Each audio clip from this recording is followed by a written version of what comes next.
Assalamualaikum warahmatullahi wabarakatuh.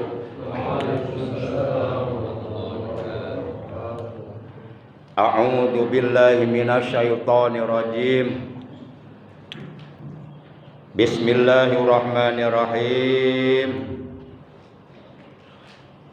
Innal hamdalillah nahmaduhu wa nasta'inuhu wa nastaghfiruh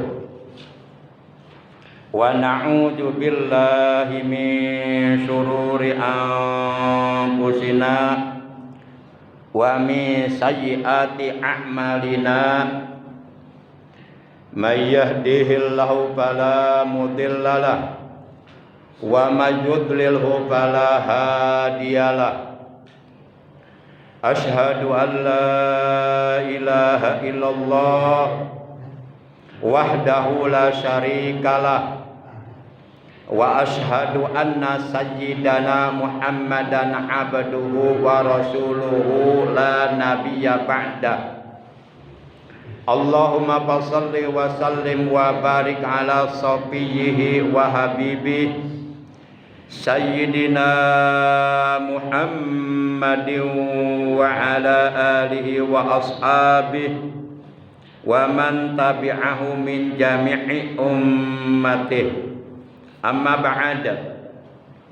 Ma'asyiral muslimin, saudaraku sekalian seiman, seagama, seakidah, segenap jamaah majlisul ilmi, jamaah pengajian rutin hari Sabtu ba'da subuh, Musalla Nurul Hidayah, RT 05 RW 07, Komplek TNI AD Ditbek Angki Barusa Asri. Bil khusus yang Al-Fakir hormati para asatid, para sesepuh, para pengurus Dewan Kemakmuran Mushola, bapak-bapak, ibu-ibu, jamaah sekalian, saudaraku yang dimuliakan oleh Allah, rahimakumullah wa hadakumullah wa hafidhakumullah. Segala puji adalah milik Allah.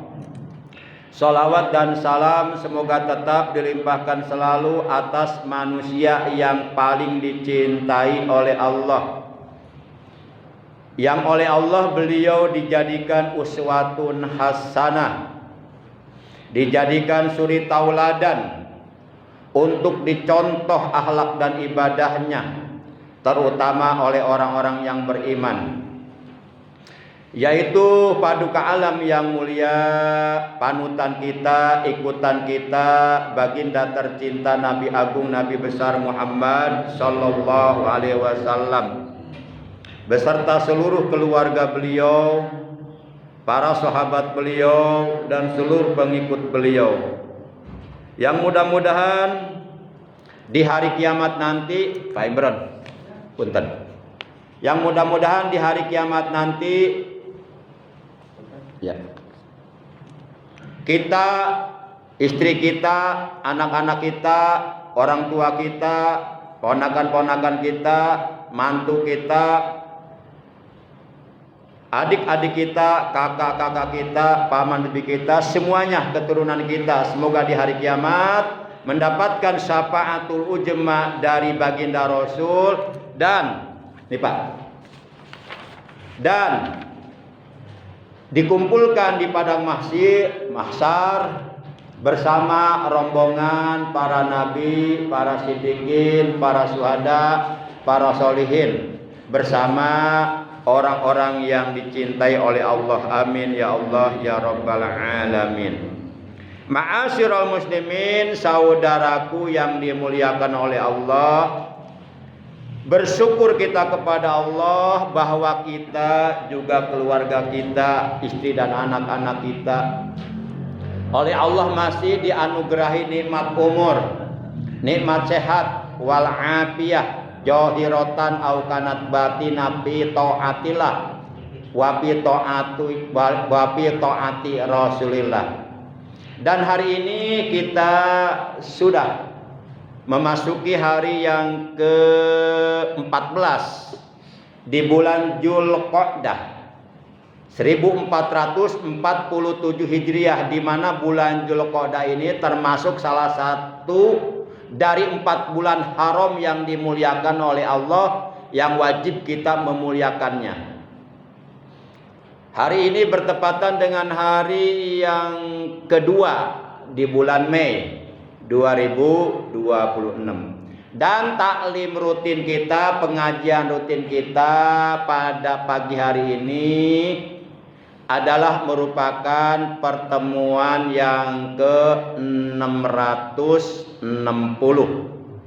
Baiklah para jamaah yang dimuliakan oleh Allah, sebagaimana biasa mari kita awali taklim rutin kita pada pagi hari ini, yaitu dengan pembacaan Ummul Quran, dengan pembacaan sholawat walaupun singkat sebagai tanda cinta kita kepada Nabi, dan dengan mengistiqomahkan zikir jalalah yang pahalanya dari seluruh bacaan-bacaan tersebut yang akan kita baca, kita niatkan di dalam hati kita masing-masing, pahalanya kita hadiahkan untuk seluruh ahli kubur keluarga kita, terutama untuk kedua orang tua kita, guru-guru kita, dan saudara-saudara kita. Bitilkan niyatil Fatihah. A'udzu billahi minasyaitonir rajim. Bismillahirrahmanirrahim. Alhamdulillahi rabbil alamin. Arrahmanir rahim. Maliki yaumiddin. Iyyaka na'budu wa iyyaka nasta'in. Ihdinas siratal mustaqim. Syiratal ladzina an'amta 'alaihim ghairil maghdubi 'alaihim waladdallin. Rabbighfir lana. Amin. Allahumma shalli 'ala sayyidina Muhammad wa asqilil zalimin bil zalimin. Allahumma salli ala sayyidina Muhammad wa asqilil zalimin bil zalimin wa akhrijna min bainihim salimin ya Allah. Wa ala alihi wa sahbihi ajma'in. Sallallahu rabbuna ala nuril mubin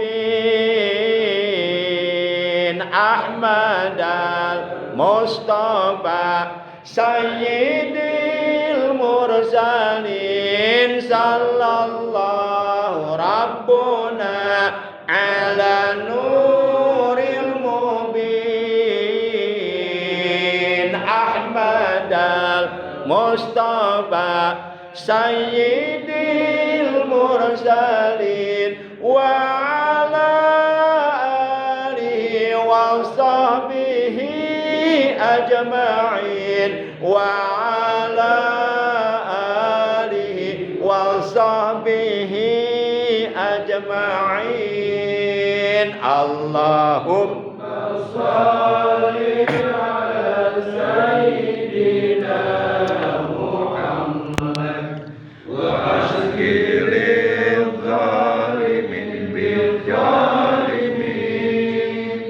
Allahumma shalli ala sayyidina Muhammad wa asqilil zalimin bil zalimin wa akhrijna min bainihim salimin ya Allah. Wa ala alihi wa sahbihi sahbihi ajma'in. Allahumma shalli wa sallim wa barik alaihi wa ala alihi wa sahbihi. Bismillahirrahmanirrahim. La ilaha illallah al-mawjudu fi kulli zaman. La ilaha illallah al-ma'budu fi kulli makan. La ilaha illallah al-madhkuru bi kulli lisan. La ilaha illallah al-ma'rufu bil ihsan. La ilaha illallah kulla yawmin huwa fi sya'n. La ilaha illallah al-aman al-aman min zawalil iman wa min fitnati syaitan. Ya qadimal ihsan kam laka alaina min ihsan. Ihsanukal qadim ya Hannan ya Mannan ya Rahim ya Rahman ya Ghafur ya Ghaffar. Ighfir lana warhamna wa anta khairur rahimin. Wa sallallahu ala sayyidina Muhammadin wa ala alihi wa sahbihi wa sallam. Walhamdulillahi rabbil alamin. Ma'asyiral muslimin rahimakumullah wa hadakumullah wa hafizakumullah. Insyaallah pada taklim pertemuan yang ke-666,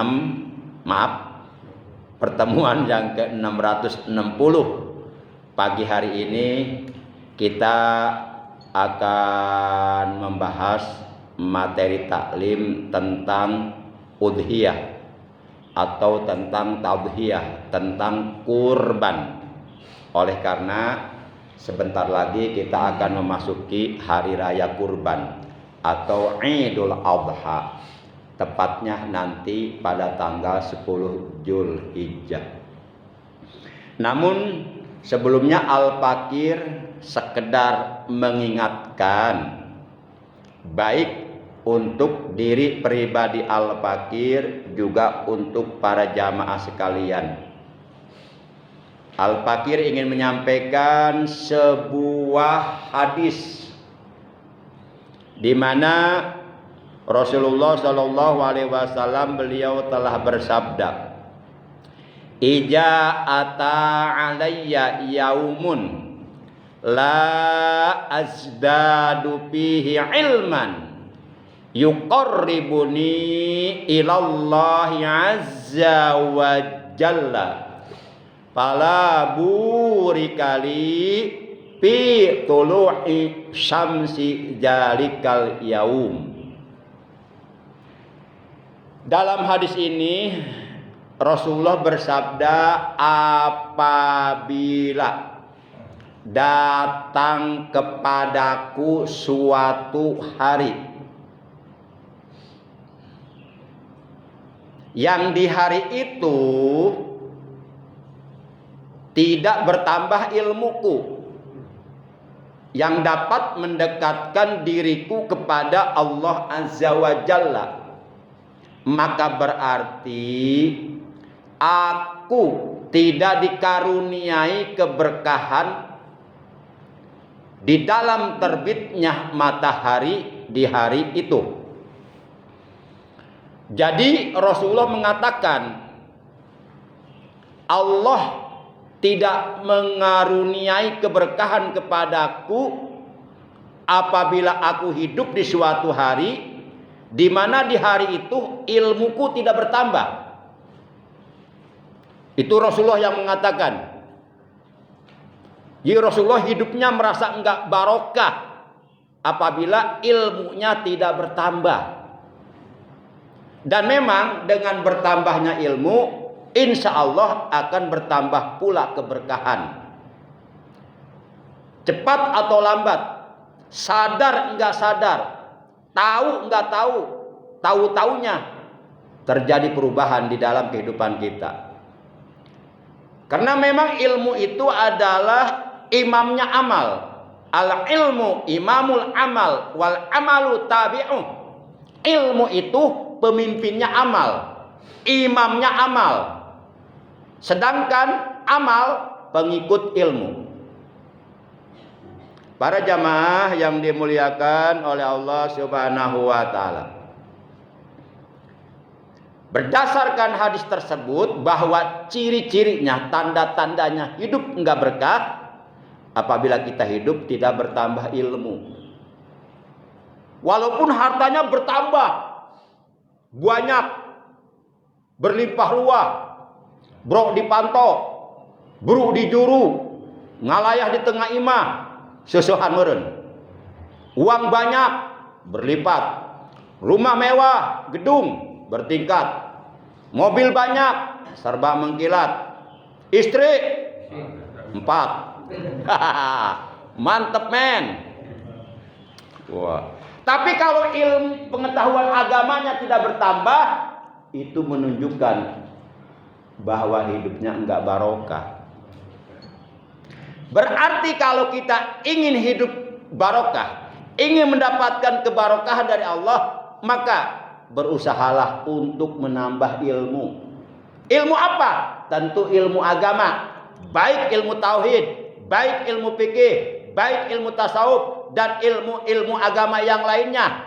Di mana ilmu-ilmu agama itu dapat mendekatkan diri kita kepada Allah. Jadi ilmu yang harus bertambah kepada kita adalah ilmu yang dapat mendekatkan diri kita kepada Allah, semakin bertambah dekat lagi. Ibadahnya semakin rajin, akhlaknya semakin bagus, semakin tawadu, semakin sobar. Para jamaah yang dimuliakan oleh Allah Subhanahu wa taala. Makanya Rasulullah tidak diperintahkan oleh Allah minta tambahan selain minta tambahan ilmu. Dalam Al-Quran Rasulullah diajarkan sebuah doa oleh Allah dengan doa Rabbi jidni ilma. Itu kan ayat Quran. Rabbi, wahai Tuhanku, jidni, tambahkanlah kepadaku ilma, akan ilmu. Rasulullah tidak pernah oleh Allah diajarkan sebuah doa agar Rasulullah berdoa minta tambahan harta, minta tambahan pangkat, minta tambahan jabatan, minta tambahan istri. Tidak. Tapi yang Allah ajarkan adalah Rasulullah minta tambahan ilmu. Sebab dengan ilmu kita akan bisa meraih dunia dan akhirat. Bahkan dengan ilmu kita akan bisa menuju ke sorga. Man salaka tariqan yaltamisu fihi ilma sahhalallahu lahu tariqan ilal jannah. Barang siapa yang menempuh suatu jalan untuk mencari ilmu agama yang dapat mendekatkan dirinya kepada Allah, maka kelak di hari kiamat Allah akan memudahkan baginya jalan menuju ke sorga. Para jamaah yang dimuliakan oleh Allah rahimakumullah. Mohon maaf ya, saya emang kalau ngomong begini modelnya, jadi nggak bisa pelan. Emang dari sononya begitu dicetaknya. Cuma kalau saya ngomongnya pelan, khawatir nanti pada tidur semua. Ini keras aja ada yang tidur ini, apalagi pelan. Para jamaah kalau ngaji jangan tidur. Nanti nggak dapat ilmu, nggak dapat tambahan ilmu. Walaupun pahala dapat, tapi tambahan ilmu nggak dapat. Nanti repotnya salah dengar nanti. Para jamaah yang dimuliakan oleh Allah Subhanahu wa taala. Jadi kesimpulannya dari hadis tersebut, yuk kita tetap istiqomah, kita tetap sabar, kita tetap semangat untuk selalu eksis menghadiri majlis-majlis ilmu, walaupun banyak tantangan, walaupun banyak rintangan, walaupun kita menemukan hal-hal yang tidak enak, udah jangan dihiraukan, tetap kita jalan terus untuk eksis di majelis-majelis ilmu, insya Allah. Baik para jamaah, sekarang kita masuk materi pembahasan kurban. Dalam kitab Fathul Mu'in halaman 63 baris yang ke-20 dari atas telah diterangkan tentang taudhiyah. Taudhiyah itu artinya tentang berkurban. Keterangannya adalah yusannu muta'akkidan lihurrin qadirin taudhiyatun bijabhi jaja'i dha'nin lahu sanatun aw saqata sinnuhu walau qabla tamamiha aw sani ma'zin aw baqarin lahu sanatani aw ibilin lahu khamsu sinina biniyati udhiyatin inda jabhin aw ta'yinin. Nah, ini keterangan yang saya baca, yang saya sampaikan ada di kitab Fathul Mu'in halaman 63 baris yang ke-20 dari atas.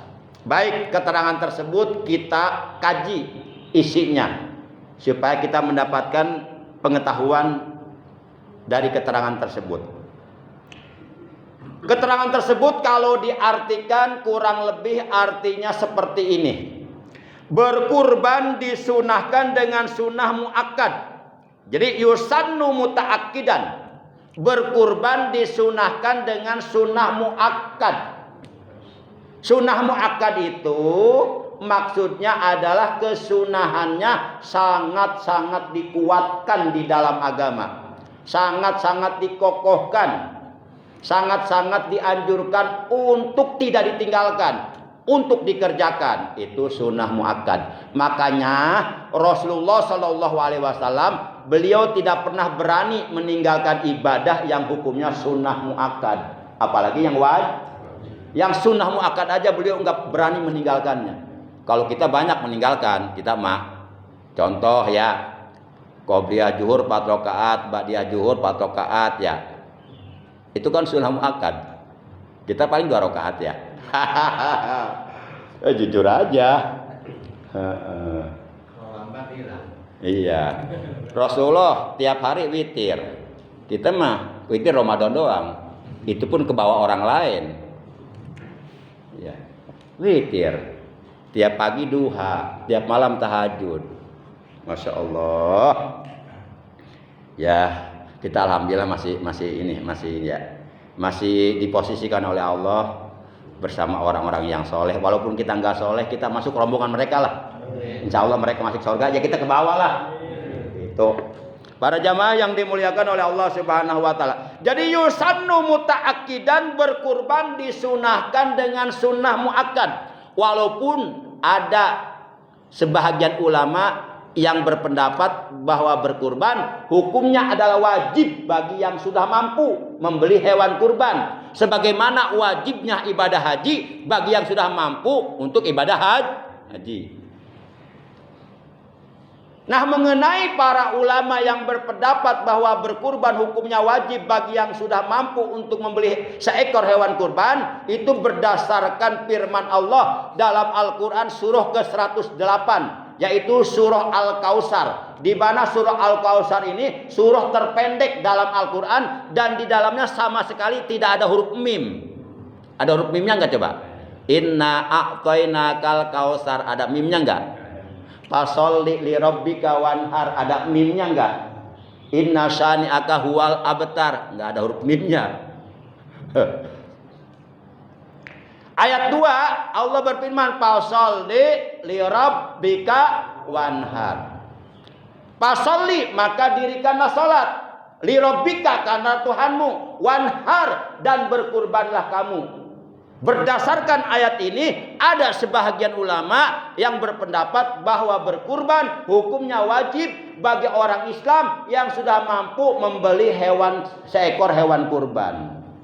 Misal Bapak punya uang hari ini 10 juta umpama, mudah-mudahan ada uangnya, insya Allah ada di bank lah, uang orang. Nah, uang 10 juta ini di luar kebutuhan kita sebulan ke depan. Artinya untuk kebutuhan primer, makan, jajan anak, biaya sekolah sebulan ke depan sudah ada. Nah 10 juta itu di luar itu.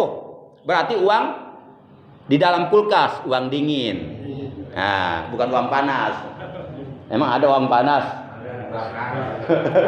Ada uang panas, ada uang dingin, ada uang meriang. Panas dingin. Wah, panas itu bukan panas lagi, itu neraka itu. Uang neraka itu. Masya Allah. Uang dingin 10 juta. Itu seandainya uang dingin yang ada di kita 10 juta, sekarang dibeliin kambing dapat berapa ekor? Dapat 3 ekor, Pak. 1 ekor 3 jut. Kali 3 9 jut. Lebih 1 juta. Itu buat biaya penjagal. Itu kan penjaga kan butuh ngopi, rokok kan. Nyata-nyatanya. Nah, begitu. Berarti Bapak sudah masuk kategori mampu, wajib kurban. Kalau seperti itu adanya. Enggak usah 10 juta lah, 3 juta. Uang itu 3 juta, itu dapat seekor kambing. Berarti udah wajib, Pak. Gitu. Makanya Rasulullah tiap tahun selalu berkurban, enggak pernah meninggalkan berkurban. Nah, kemudian hadis Nabi yang dijadikan landasan hukum, yang dijadikan dasar hukum oleh para ulama yang berpendapat bahwa berkurban hukumnya adalah wajib bagi orang Islam yang sudah mampu membeli seekor kurban, adalah sebuah hadis yang berbunyi, man wajada lahu sa'atan falam yudhi fala yaqrabanna musallana. Kata Rasulullah, barang siapa yang sudah mempunyai kemampuan untuk berkurban, artinya mempunyai kemampuan untuk membeli seekor hewan kurban, entah itu kambing kacang, entah itu kambing domba, entah itu sapi, entah itu kerbau, entah itu onta. Akan tetapi ia enggan berkurban, malas berkurban, padahal sudah ada kemampuan. Kata Rasulullah, fala yaqrabanna musallana, maka janganlah sekali-kali ia menghampiri tempat sholat kami. Kata-katanya halus, tapi itu sebenarnya dalam kata-katanya. Sampai kita dilarang mendekati tempat sholat Nabi. Itu kan mengandung indikasi kebencian Rasulullah kepada orang yang mampu, tapi benci. Para jamaah yang dimuliakan oleh Allah Subhanahu wa taala, berkurban disunahkan dengan sunnah muakkad bagi siapa? Lihurrin qadirin, bagi orang yang merdeka, yakni bukan seorang budak, bukan seorang hamba sahaya.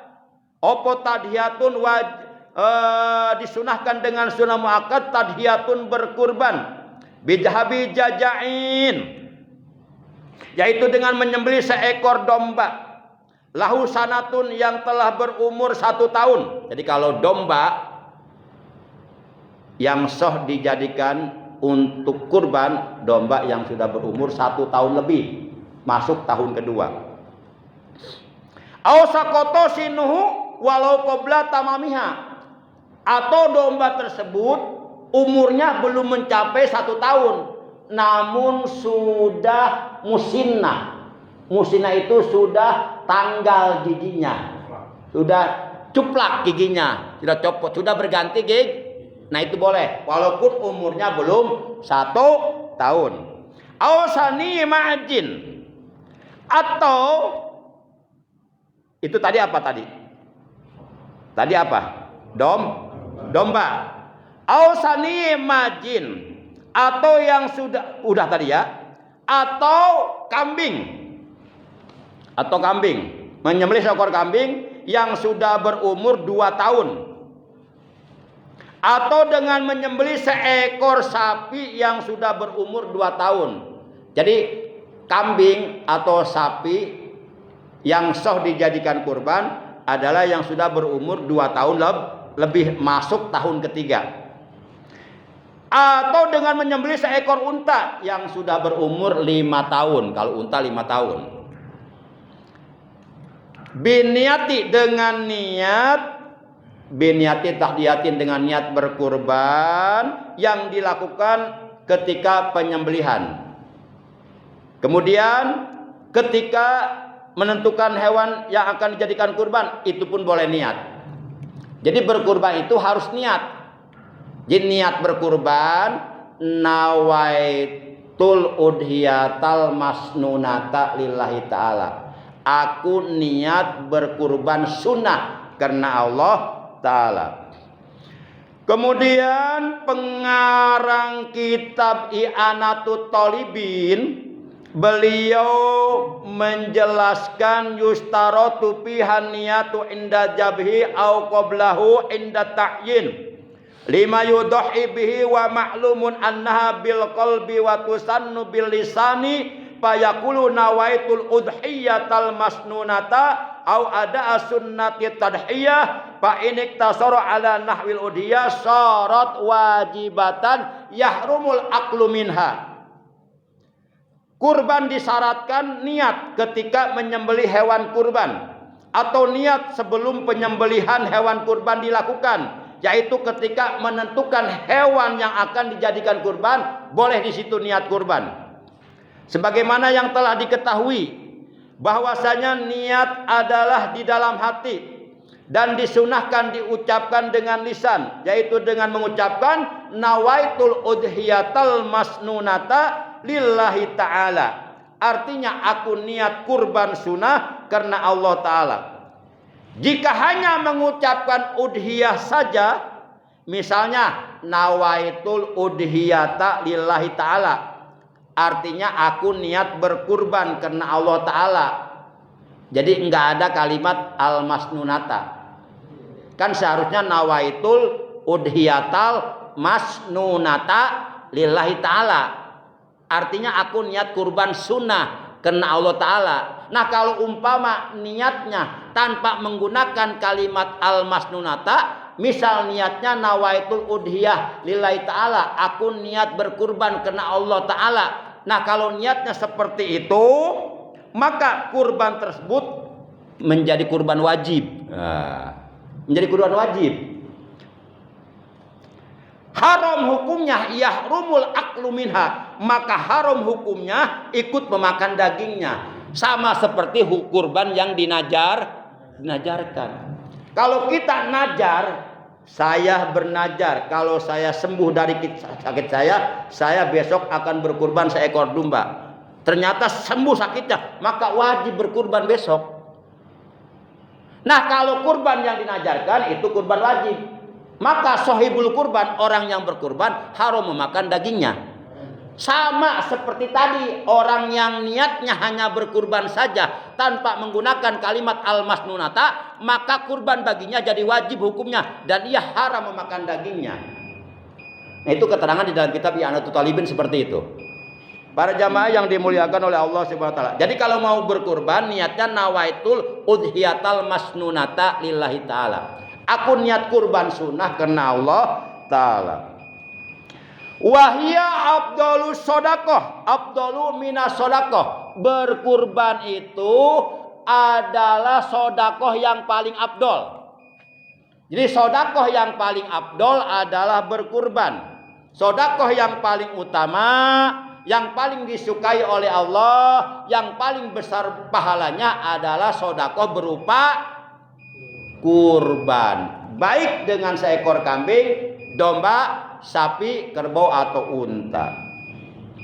Wa waqtuha min irtifai samti nahrin ila akhiri ayyamit tasrik.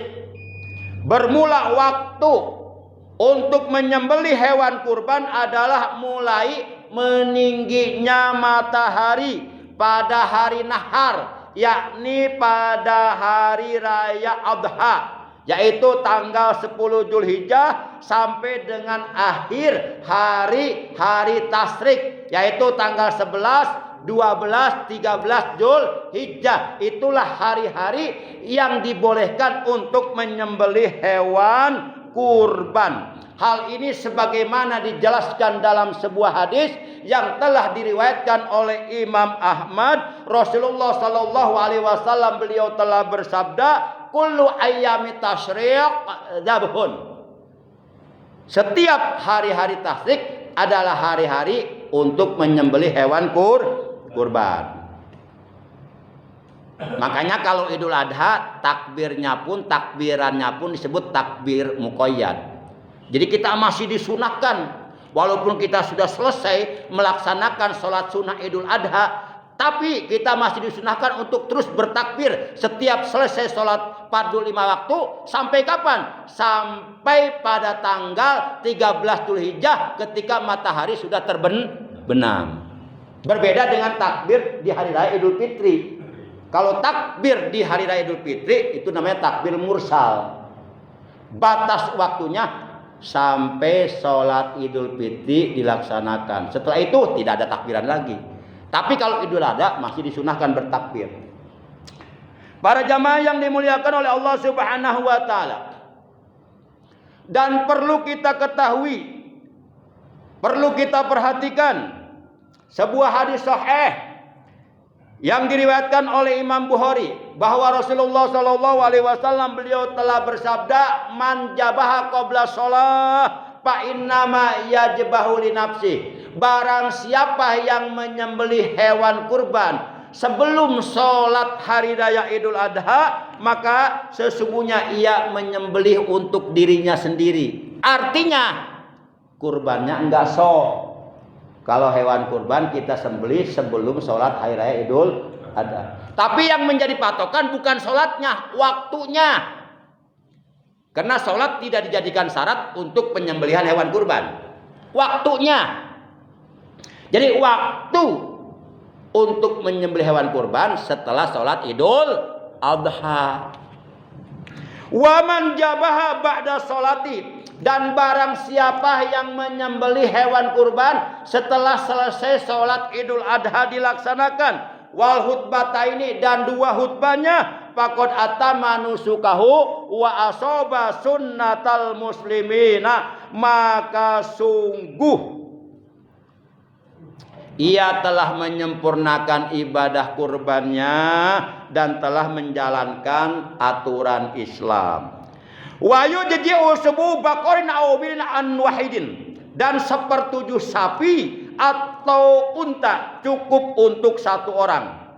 Dalam hadis sahih riwayat Imam Muslim dari sahabat Jabir radhiyallahu anhu, ia telah berkata, anna Rasulullah sallallahu alaihi wasallam qala, bahwa Rasulullah sallallahu alaihi wasallam beliau telah bersabda, naharona ma'a Rasulillah sallallahu alaihi wasallam amal hudaibiyata al badanata an sab'atin wal baqarata an sab'atin. Pada tahun Hudaibiyah kami, kata para sahabat, telah menyembelih kurban bersama Rasulullah sallallahu alaihi wasallam dengan seekor unta untuk 7 orang dan seekor sapi untuk 7 orang.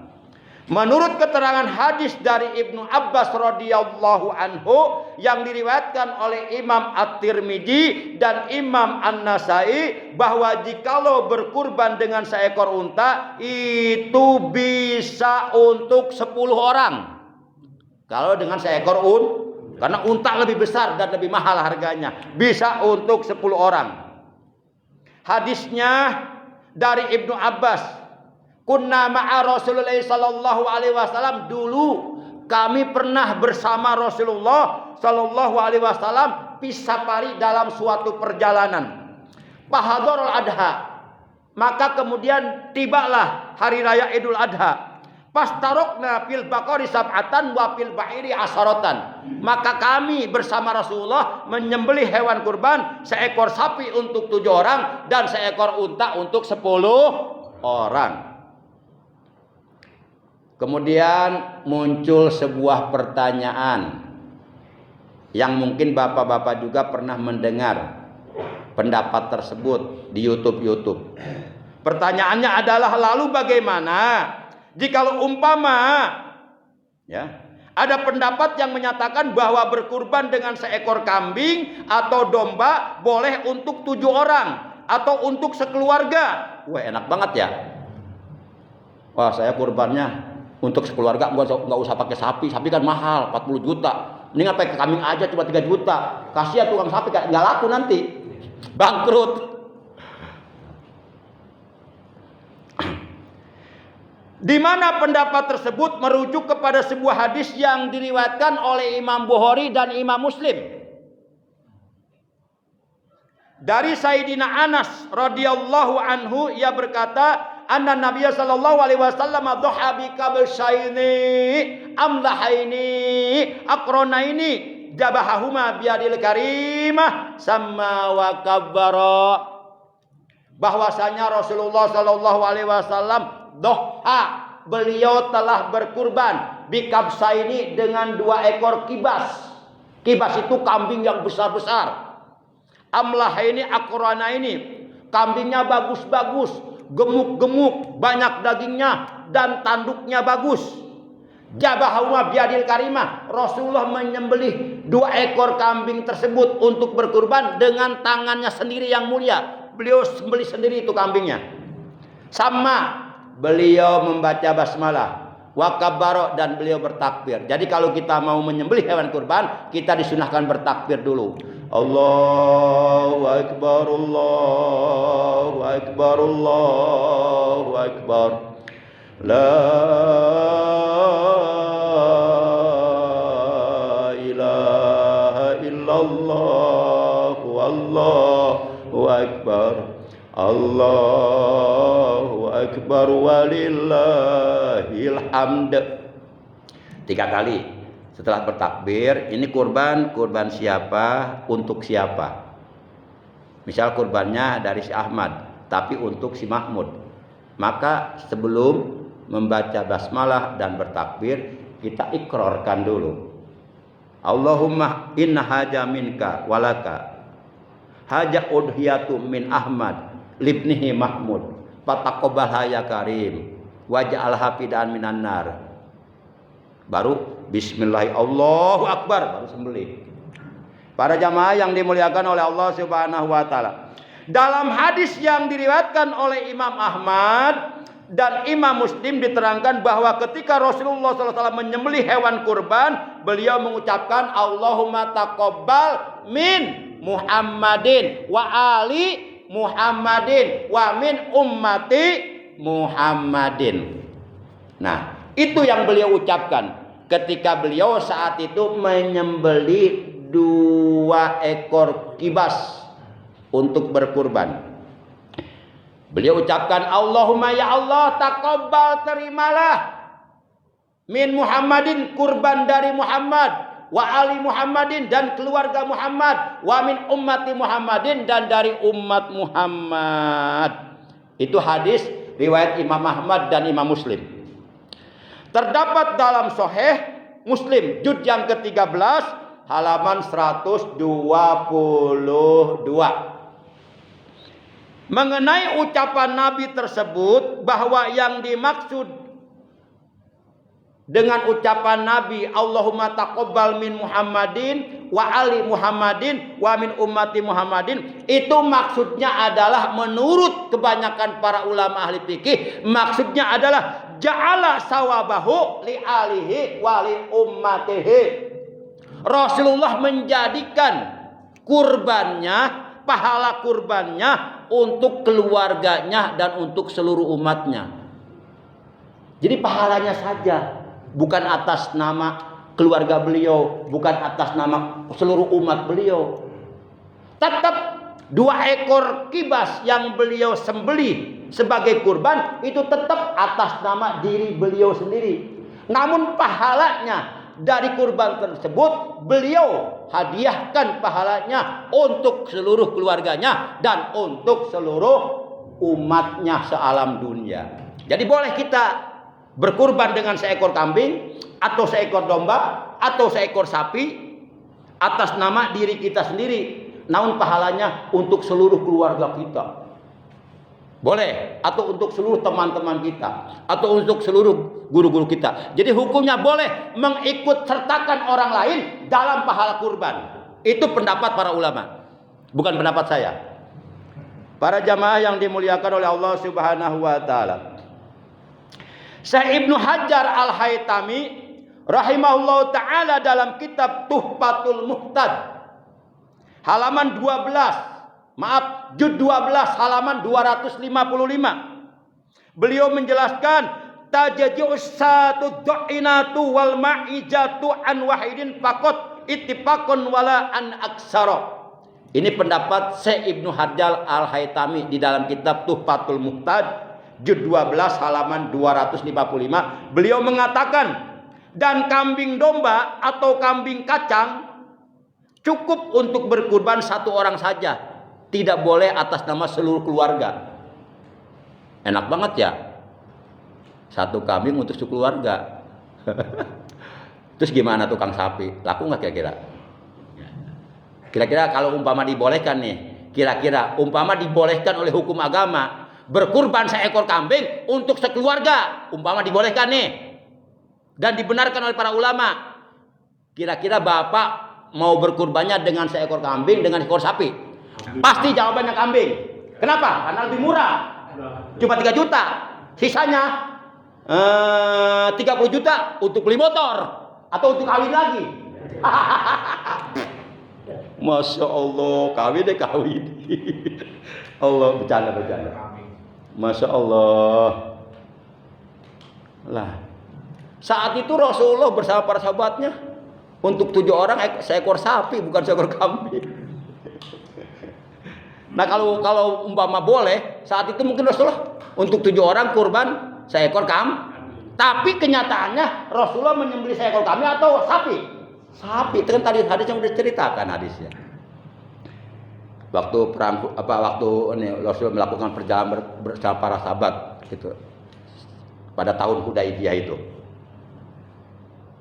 Nah, jadi ittifaqun wala an aksara, berkurban seekor domba atau seekor kambing cukup untuk berkurban satu orang saja, ittifaqun wala an aksara. Hal ini sesuai kesepakatan para ulama, tidak untuk lebih dari 1 orang.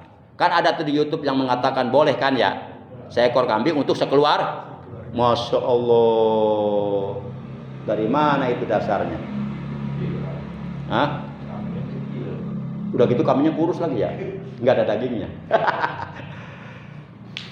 Kemudian Syekh Ibnu Hajar Al-Haytami rahimahullah ta'ala beliau menjelaskan pula di dalam kitab Tuhfatul Muhtad wa khabara Allahumma haja'an Muhammadin wa ummati Muhammadin mahmulun ala tasyriki bis sawabi wa huwa jaizun wa min samma qalu lahu ayyusraka ghayrahu fi sawabi udhiyatihi. Adapun yang dimaksud dengan ucapan Nabi dalam hadis yang berbunyi, ya Allah terimalah kurban ini dari Muhammad dan dari keluarga Muhammad dan dari umat Muhammad, itu diarahkan kepada mengikut sertakan orang lain dalam pahala kurban beliau, dan hal tersebut hukumnya boleh. Maka oleh karenanya kebanyakan para ulama berpendapat bagi orang yang berkurban hukumnya boleh untuk mengikut sertakan orang lain dalam pahala kurbannya, tapi tetap kurbannya atas nama diri sendiri. Jadi kalau untuk seekor kambing, ini sebenarnya pembahasan masih panjang nih, cuma ini waktunya udah habis ya. Ini saya juga ingin membahas, bolehkah hukumnya memberikan daging kurban kepada orang non muslim. Nah saya pengen bahas itu, tapi oleh karena waktunya sudah habis, mungkin nanti pembahasan tersebut nanti Sabtu 2 minggu yang akan datang ya. Sekarang ngajinya tambah jauh ya, ntar berubah lagi tinggal minggu sekali, entah berubah lagi sebulan sekali, entah berubah lagi selamanya. Nauzubillah min dzalik. Tapi ini sebentar kata Pak Agus ya. Kalau situasi sudah kondusif ya kita seminggu sekali lagi ya. Iya kan kita harus meningkatkan kualitas kalau gitu. Ini malah menurun kualitasnya. Ya, enggak apa-apa. Kita lihat situasi aja. Situasional ya, lihat keadaan. Kalau memang keadaannya tidak memungkinkan, enggak apa-apa, 2 minggu sekali ya. atau sama sekali nggak memungkinkan nggak apa-apa, 3 minggu sekali juga nggak apa-apa, atau susah nih sebulan sekali nggak apa-apa, atau mau berhenti aja udah nggak apa-apa. Nanti ngajinya di alam kubur aja deh. Para jamaah yang dimuliakan oleh Allah Subhanahu wa taala, insya Allah mudah-mudahan panjang umur semua, sehat semua, dimudahkan urusannya oleh Allah dunia dan akhirat, dilancarkan rezeki dengan rezeki yang halal yang barokah untuk ibadah. Insya Allah nanti hari Sabtu 2 minggu yang akan datang kita masih membahas materi tentang kurban, namun akan membahas tentang bolehkah hukumnya memberikan daging kurban kepada orang non muslim atau kepada orang kafir. Itu akan kita bahas berdasarkan dalil ya, dalil-dalil agama. Baik para jamaah, oleh karena waktunya sudah habis, suruk sudah dari tadi, baiklah mari kita sama-sama tutup taklim kita pagi hari ini sebagaimana biasa, yaitu dengan ucapan hamdalah, dengan membaca tasbih kafaratul majlis, dengan beristighfar dan bersolawat, juga berdoa kepada Allah Subhanahu wa taala. Alhamdulillahi rabbil alamin. Subhanakallahumma wa bihamdika asyhadu an la ilaha illa anta wahdaka la syarika laka astaghfiruka wa atubu ilaik. Astaghfirullah Rabbal baraya, astaghfirullah minal khataya, astaghfirullah Rabbal baraya, astaghfirullah minal khataya. Ya Rasulullah, salamun alaik ya Rabbil Asyani wa Darajin Adabatan ya Jiratal Alamin ya Muhailal Judi wal Karami ya Muhailal Judi wal Karami Rabbi bangfana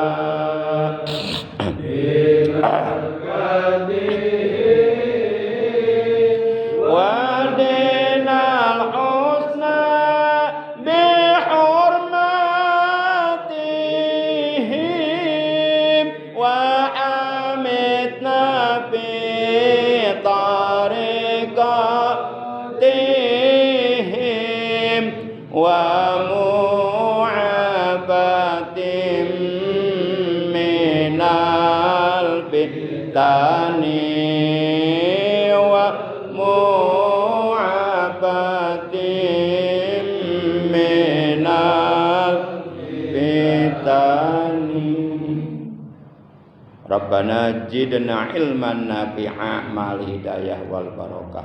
Allahumma agnina bil ilmi nafi'i wal malil mubaraki wa zaina bil hilmi wa akrimna bit taqwa wal istiqamah wa jamilna bil afiyati was salamah wal barakah was sa'adah wal karamah fid dunya wal akhirah. Rabbana atina fid dunya hasanah wa fil akhirati hasanah wa qina adzabannar. Wa sallallahu ala sayidina Muhammad wa ala alihi washabihi wasallam walhamdulillahi rabbil alamin. Mohon maaf ada yang lupa sebelum saya mengucapkan salam, tolong diikuti ini.